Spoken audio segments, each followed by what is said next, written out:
Job వచ్చిందని ఇంట్లో వాళ్ళకి ఎంతలా అరిచి చెప్పాలని నువ్వు ఆలోచిస్తున్నావు.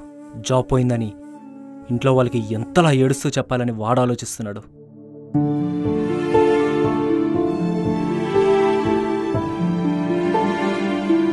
ఇక నుంచి ఇంట్లో డబ్బులు అడగాల్సిన అవసరం లేదని నువ్వు ఆనందపడుతున్నావు. ఇక నుంచి ఇంట్లో మనీ ఎలా అడగాలని వాడు బాధపడుతున్నాడు.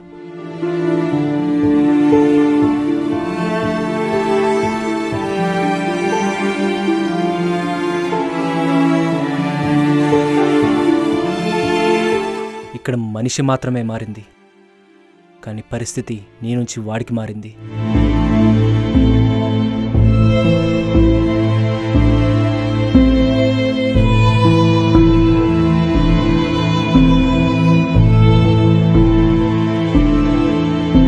అంతేరా, ఇంకా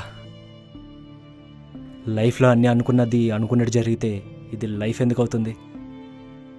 కావాల్సినవన్నీ కావాల్సినప్పుడు ఇస్తే ఆయన దేవుడు ఎందుకు అవుతాడు?